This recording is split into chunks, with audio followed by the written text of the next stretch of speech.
मूलद्रव्यांचे आवर्ती वर्गीकरण हा पाठ शिकत असताना मूलद्रव्यांचे अणुअंक म्हणजे काय, अणुवस्तुमानांक म्हणजे काय, मूलद्रव्यांची संयुजा, संज्ञा आणि इलेक्ट्रॉन स्वरूपन इत्यादी बाबी माहिती असणं अत्यंत आवश्यक असतं. म्हणून या सर्व गोष्टींकडे आपण एकदा कटाक्ष टाकणार आहोत. या अगोदर आपण मूलद्रव्यांचा अणुअंक म्हणजे काय हे अभ्यासलं. मूलद्रव्याचा अणुअंक म्हणजे मूलद्रव्याच्या अणूमध्ये असणाऱ्या इलेक्ट्रॉन किंवा प्रोटॉनची संख्या. तर आता मूलद्रव्याचा अणुवस्तुमानांक म्हणजे काय? मूलद्रव्याचा अणुवस्तुमानांक म्हणजे मूलद्रव्याच्या अणूमध्ये असणाऱ्या प्रोटॉन आणि न्यूट्रॉन यांची एकूण संख्या. याचा अर्थ मूलद्रव्याच्या अणूमध्ये प्रोटॉन आणि न्यूट्रॉन यांची संख्या वेगवेगळी असते आणि म्हणून प्रोटॉन आणि न्यूट्रॉन या दोघांची बेरीज म्हणजे मूलद्रव्यांचा अणुवस्तुमानांक असतो. तर उदाहरणार्थ काल आपण सोडियमचा अणुअंक अभ्यासला. सोडियमची संज्ञा Na आहे.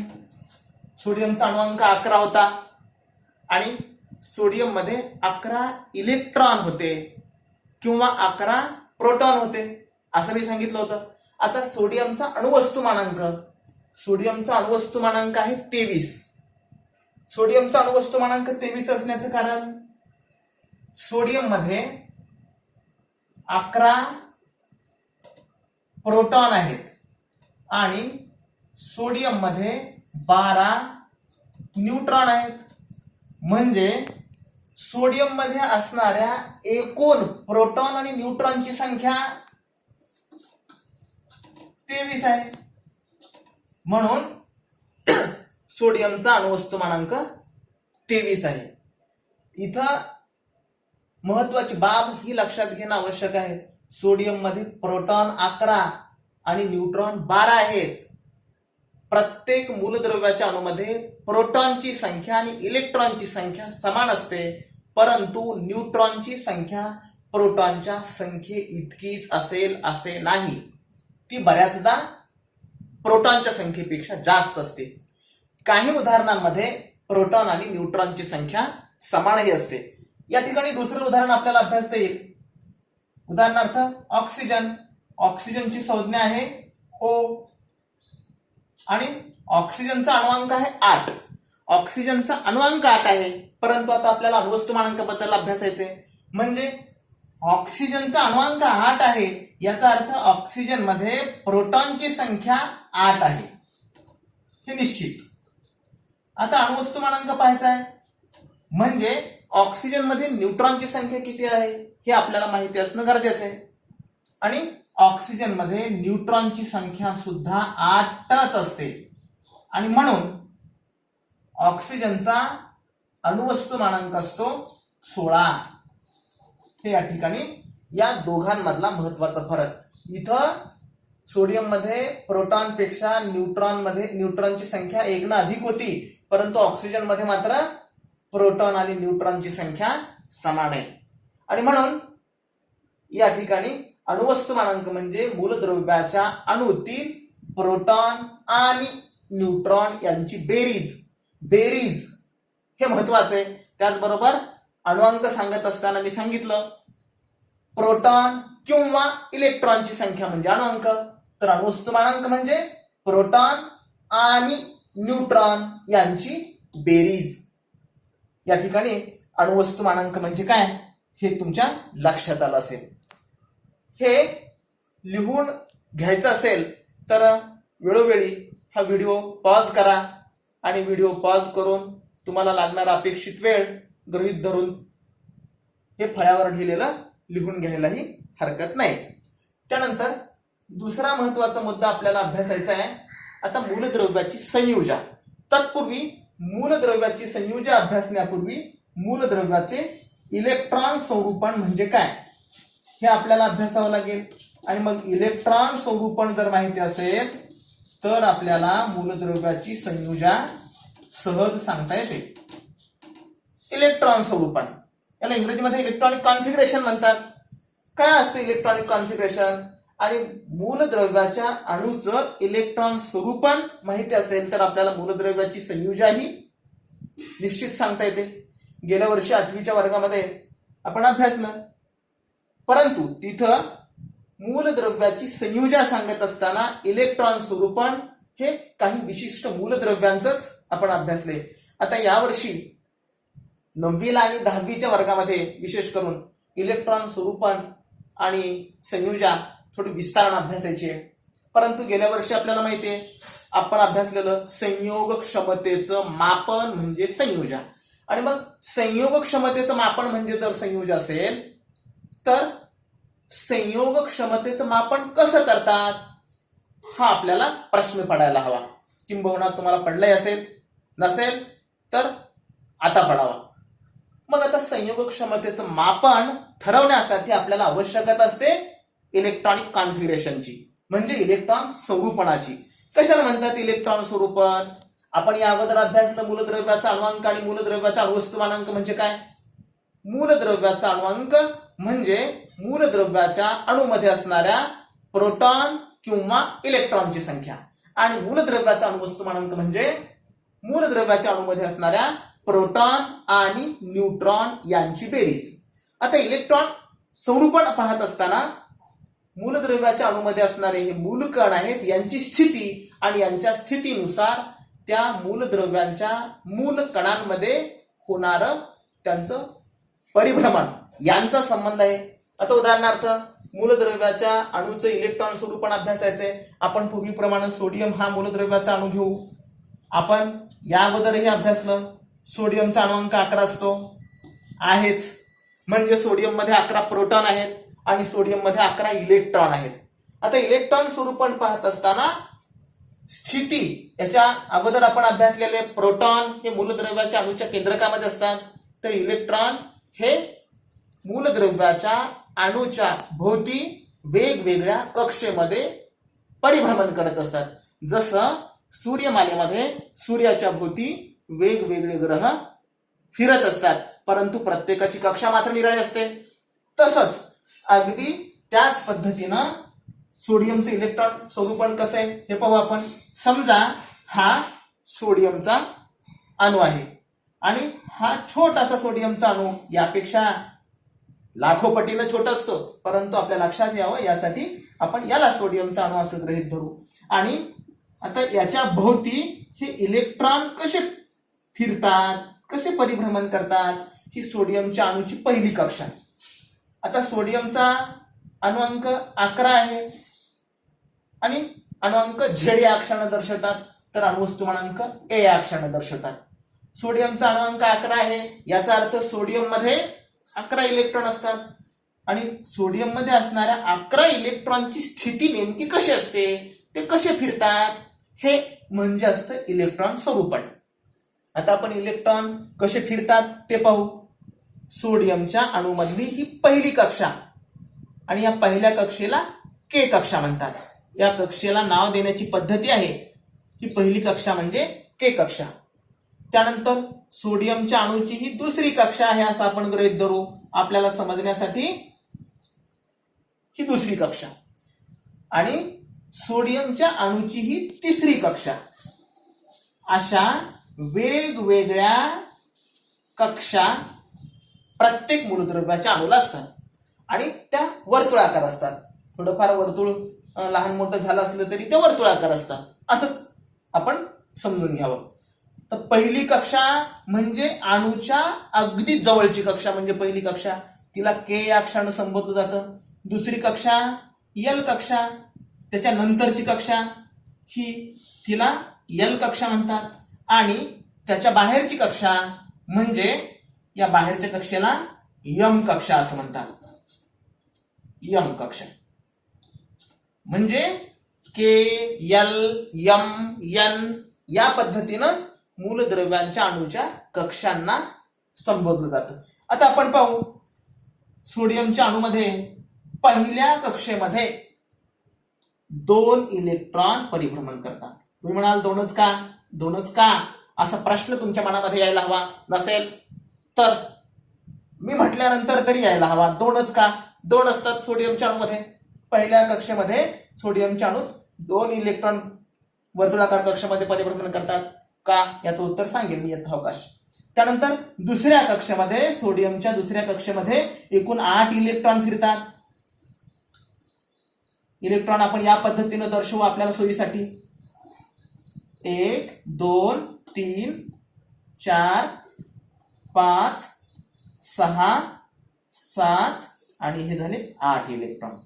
हे सोडियमच्या के कक्षेमधले 2 इलेक्ट्रॉन, सोडियमच्या एल कक्षेमधले हे 8 इलेक्ट्रॉन. आता सोडियमच्या एम कक्षेमध्ये इलेक्ट्रॉन किती फिरत असतात, आपण याचा विचार करण्याबद्दल सोडियमकडे एकूण किती इलेक्ट्रॉन आहेत, म्हणजे सोडियमचा अणुअंक किती आहे 11. 11 पैकी 2 के कक्षेमध्ये, 8 एल कक्षेमध्ये, म्हणजे उरले किती,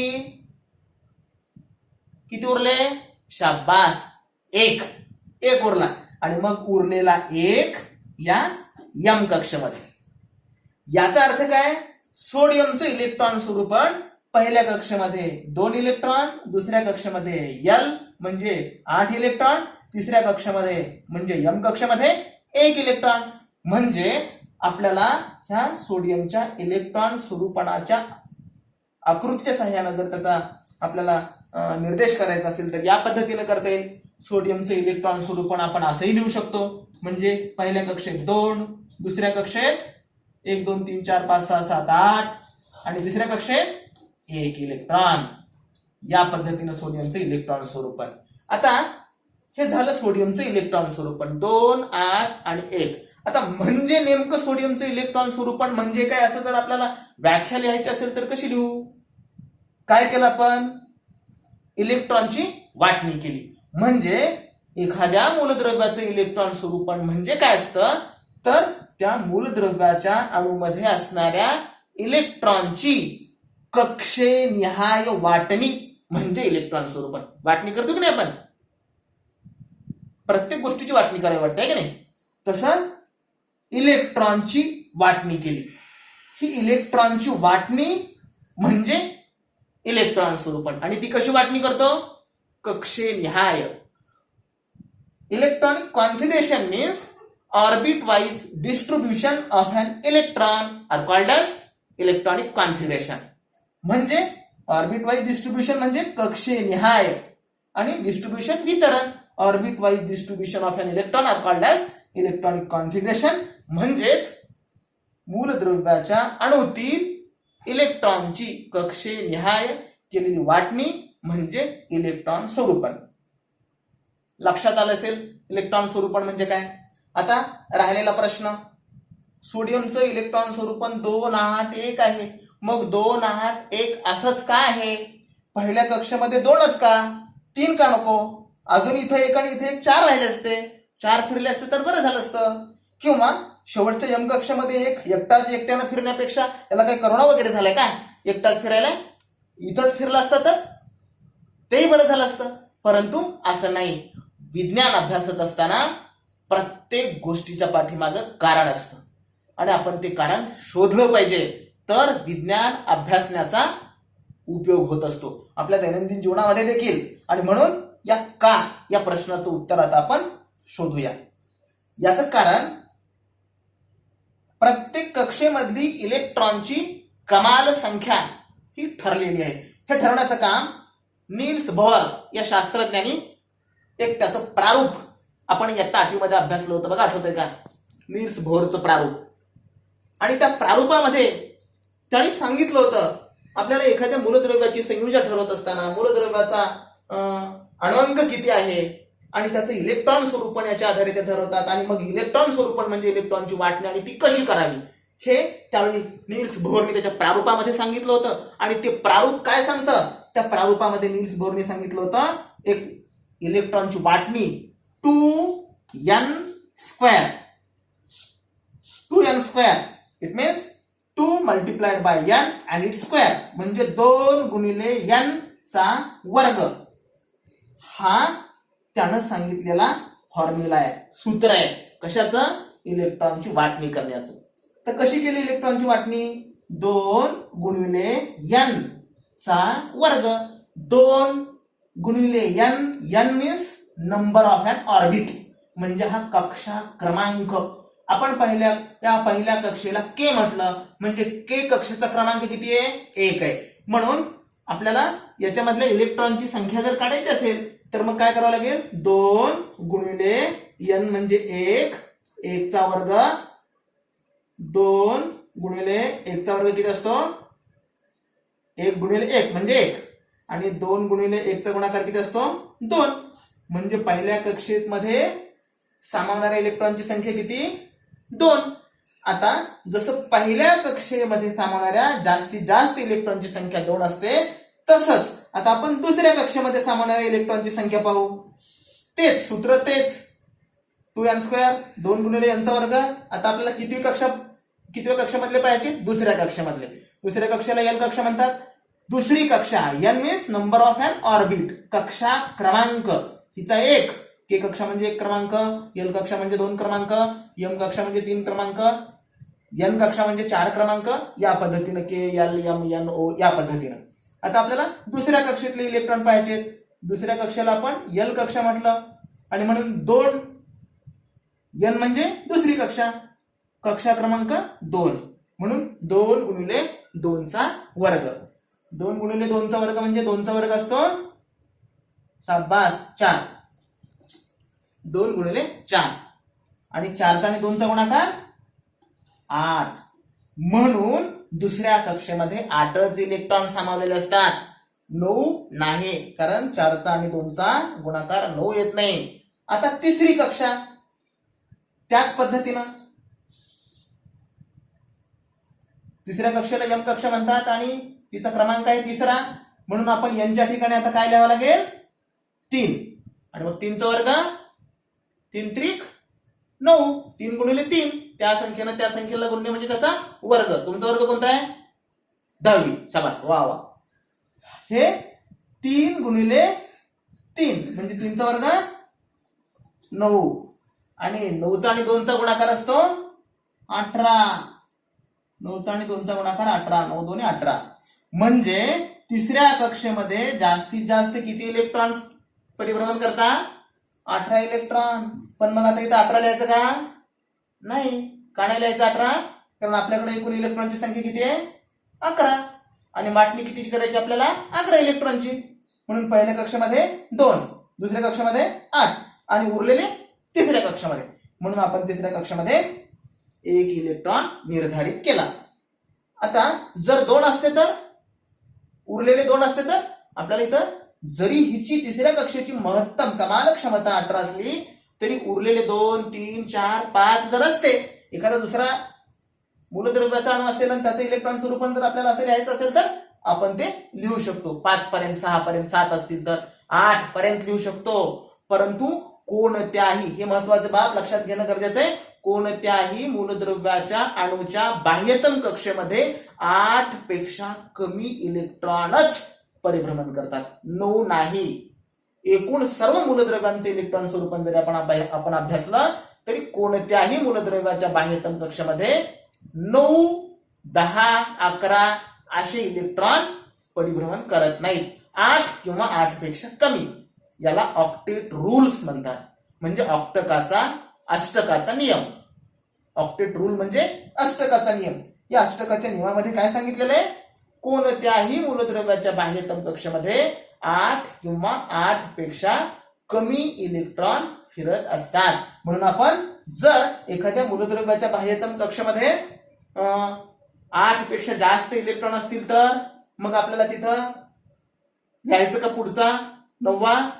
नाही लिहायचा. त्याला पुढच्या कक्षेमध्ये स्प्लिट अप करावं लागतं, त्याला पुढच्या कक्षेमध्ये आपल्याला स्थान द्यावं लागतं. या पद्धतीनं या मूलद्रव्याचं इलेक्ट्रॉन स्वरूपण, ही बाब तुमच्या लक्षात आली असेल. आता आपण आणखीन एखादा आपण मूलद्रव्य पाहू, म्हणजे तुमच्या लक्षात येईल मूलद्रव्याचा अणू. जर तशी परिस्थिती असेल तर, समजा असा एखादा मूलद्रव्य आहे की ज्याचं इलेक्ट्रॉन स्वरूपण आपल्याला लिहित असताना पुढच्या कक्षेमध्ये इलेक्ट्रॉन कसे निर्धारित होतात, किंवा 8 असतील तर पुढच्या कक्षेमध्ये ते कसे जातात. उदाहरणार्थ निऑनच्या कक्षेमध्ये निऑन 2 आणि 8च असतात. ऑर्गॉन, आपण ऑर्गॉन या मूलद्रव्याच्या अणूचं इलेक्ट्रॉन स्वरूपण कसं असतं ते पाहू.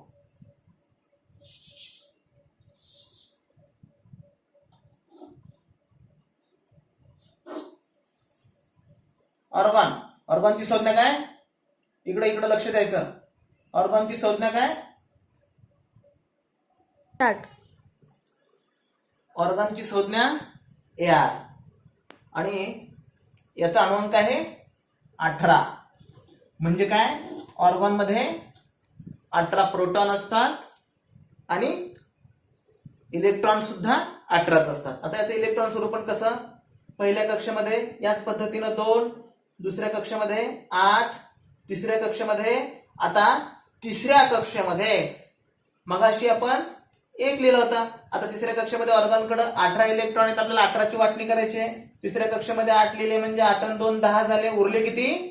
8 उरले. आणि ऑर्गॉनकडे आहेत किती. 18. म्हणजे आपल्याला तिसऱ्या कक्षेत किती लिहावे लागतील आता 8. कारण उरलेले सगळे 8 आहेत. म्हणून आपल्याला इथं 8 लिहून टाकायचे. 1 2 3 4 5 6 7 आणि 8. हे झालं ऑर्गॉनचं इलेक्ट्रॉन स्वरूपण. आणि इथं काय लिहावं लागेल मग आता 18. म्हणजे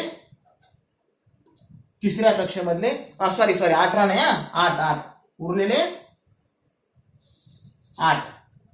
उरलेले 8 इलेक्ट्रॉन. एकूण 18 आहे. आणि 18ची वाटणी केली आपण 2 8 आणि 8. हे 8 लिहून टाकले. त्यानंतर हे झालं ऑर्गॉनचं इलेक्ट्रॉन स्वरूपण. आता जर असा 9 जर एखाद्या मूलद्रव्याच्या अणूच्या तिसऱ्या कक्षेमध्ये उर्वरित 9 इलेक्ट्रॉन असतील तर मग काय करावं. आपण ते एक उदाहरण पाहू म्हणजे आपल्या लक्षात येईल. या ठिकाणी आपल्याला दुसरं उदाहरण घेऊ. उदाहरणार्थ पोटॅशियम. पोटॅशियमची संज्ञा काय. संज्ञा पोटॅशियमची शाबास के. पोटॅशियमची संज्ञा के. याचं नाव केलियम आणि म्हणून संज्ञा के. लॅटिन भाषेमध्ये केलियम म्हणतात. जरी पोटॅशियम पी म्हणत असले तरी पी संज्ञा नाही के. आणि पोटॅशियमचा अणुक्रमांक किंवा अणुअंक आणि अणुअंक दोन्ही सारखंच. पोटॅशियमचा अणुअंक असतो आहे 19 अणुअंक आहे. म्हणजे आता याच्यामध्ये इलेक्ट्रॉनची संख्या 19 आहे. आता 19 इलेक्ट्रॉनची वाटणी करायची. याच पद्धतीनं पहिल्या कक्षेमध्ये 2, दुसऱ्या कक्षेमध्ये 8. आता तिसऱ्या कक्षेमध्ये उरतात किती. 8 आणि 2 10. 10 किती केलं म्हणजे 19 होतील 9. म्हणजे आता किती उरले 9. मग आता 9 लिहायचे का इथं. तिसऱ्या कक्षेची कमाल क्षमता किती असते 18. मग सांगितलं तिसरी कक्षा यांच्या ठिकाणी 3 लिहिलं. 3चा वर्ग 9 आणि 2चा 9चा गुणाकार 18. आपल्याला तिसऱ्या कक्षेत उरलेत किती 9. तिसऱ्या कक्षेत 9 उरलेत. मग आता 9च्या 9 लिहावे का तिसऱ्या कक्षामध्ये. लिहायचे नाहीयेत का. कारण कोणत्याही मूलद्रव्याच्या बाह्यतम कक्षेमध्ये 8 किंवा 8 पेक्षा कमी इलेक्ट्रॉन परिभ्रमण करत असतात. 9 उरले तरी लिहायचे नाही. मग किती लिहायचे त्याच्या अलीकडची संख्या 8. आणि मग उरलेल्या एकाचं काय करायचं. उरलेल्या एकाला वेगळी कक्षा निर्माण होते आपोआप. आणि उरलेल्या एकासाठी मग ही वेगळी कक्षा आपण करू. ही किती कक्षा आहे 1 2 3 4. ही चौथी कक्षा आहे. आणि मग या चौथ्या कक्षेला नाव काय द्यायचं. पहिल्या कक्षेला के एल एम आणि चौथी कक्षा म्हणजे एन कक्षा. के एल एम एन कक्षा झाली. आणि उरला किती इलेक्ट्रॉन मग 1 इलेक्ट्रॉन. आणि मग उरलेला 1 इलेक्ट्रॉन आपल्याला आपोआप चौथ्या कक्षेमध्ये निर्धारित करावा लागेल. आणि तो करावा. मग आता इलेक्ट्रॉन स्वरूपण कसं झालं. पोटॅशियमचा अणुअंक 19. इलेक्ट्रॉन स्वरूपण पहिल्या कक्षेमध्ये 2, दुसऱ्या कक्षेमधले 8, तिसऱ्या सुद्धा कक्षेमध्ये किती आहेत 8. आणि उरलेले चौथी कक्षा निर्माण झाली. आणि मग चौथ्या कक्षेमध्ये किती इलेक्ट्रॉन 1. आणि म्हणून चौथ्या कक्षेतला 1 इलेक्ट्रॉन इथे लिहिला. याचा अर्थ मग पोटॅशियमचं इलेक्ट्रॉन स्वरूपण झालं 2 8 8 आणि 1. हे झालं पोटॅशियमचा इलेक्ट्रॉन स्वरूपण. या ठिकाणी इलेक्ट्रॉन स्वरूपण ही संकल्पना आपल्या लक्षात आली असेल. याच्या अगोदर आपण बरीच उदाहरणं अभ्यासली. या पद्धतीने इलेक्ट्रॉन स्वरूपण ही बाब आपण लक्षात घेतली पाहिजे. किंवा मागच्या वर्गामध्ये जे जे अभ्यासलं त्याचं परत एकदा रिव्हिजन करा, पुनरावृत्ती करा, म्हणजे लक्षात येईल.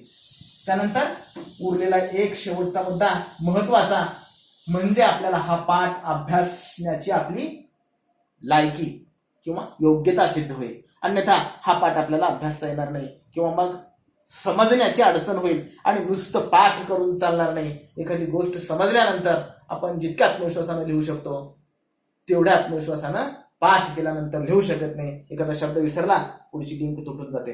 आणि म्हणून आता पुढचा महत्वाचा मुद्दा या पाठामध्ये आपल्याला आवश्यक असणारा तो म्हणजे आहे संयोजा. संयोजा संयोजा म्हणजे काय? त्याला इंग्रजीमध्ये व्हॅलन्सी म्हणतात. व्हॅलन्सी म्हणजे संयोजा. आपण मागच्या वर्गामध्ये अभ्यासला अतिशय सोप्या शब्दामध्ये. संयोजा कशाला म्हणतात? संयोग क्षमतेचं मापन म्हणजे संयोजा.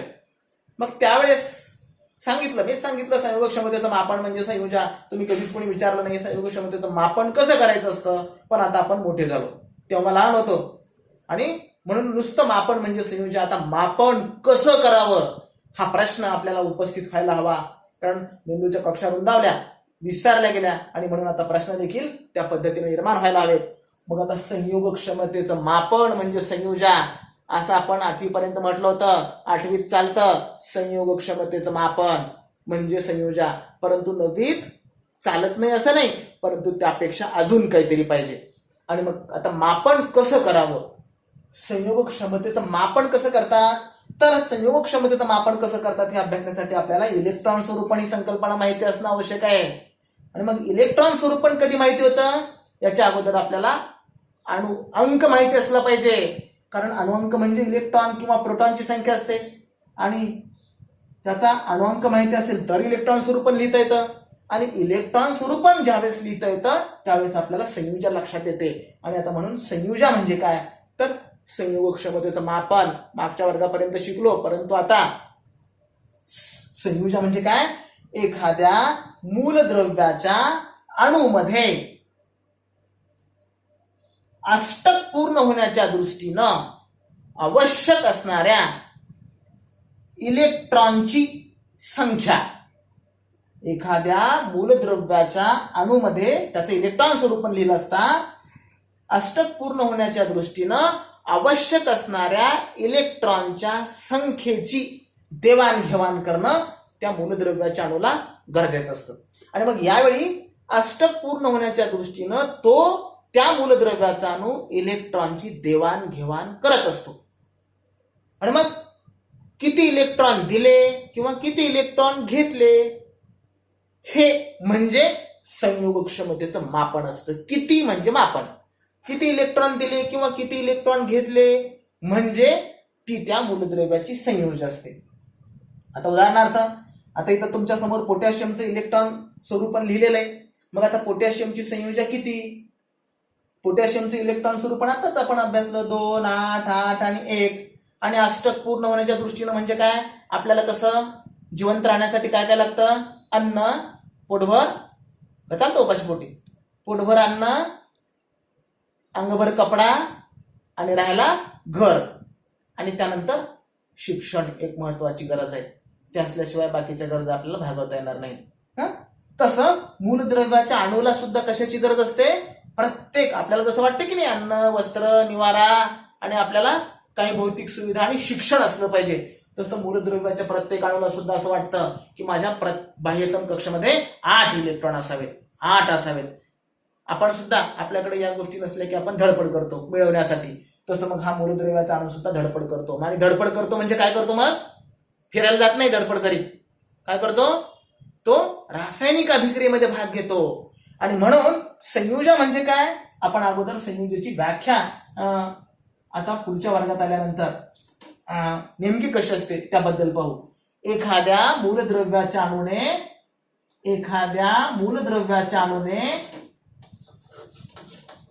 रासायनिक अभिक्रियेमध्ये एखाद्या मूलद्रव्याच्या अणूने रासायनिक अभिक्रियेमध्ये भाग घेतल्यानंतर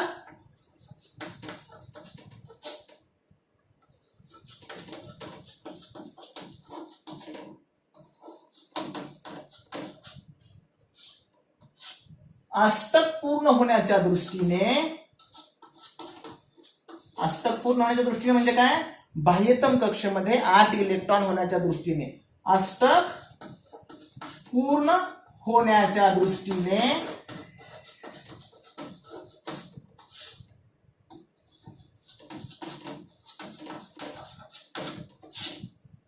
आवश्यक असणाऱ्या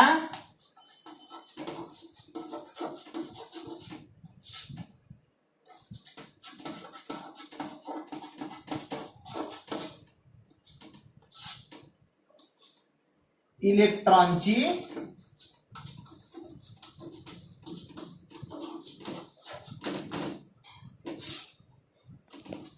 संख्या.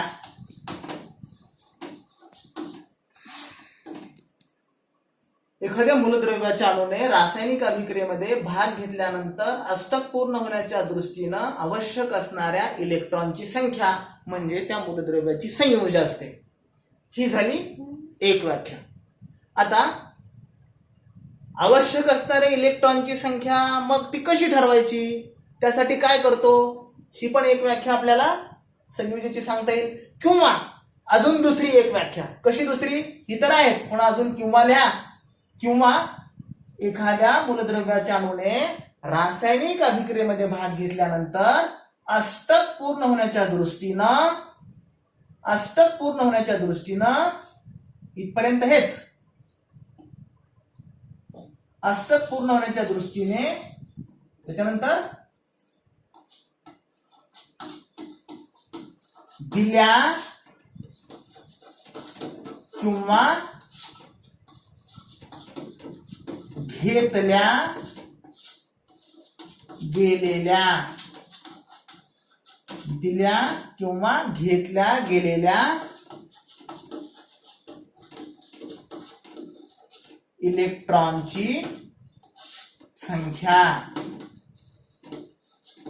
म्हणजे संयोजा होय.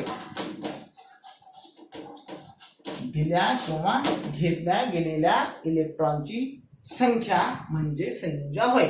म्हणजे एखाद्या मूलद्रव्यानं रासायनिक अभिक्रियेमध्ये भाग घ्यायचा ठरवल्यानंतर त्याला काय करावं लागेल, भाग घ्यायचा म्हणल्यानंतर त्याला काहीतरी द्यावं लागेल किंवा त्याला काहीतरी घ्यावं लागेल. काय देतो आणि घेतो,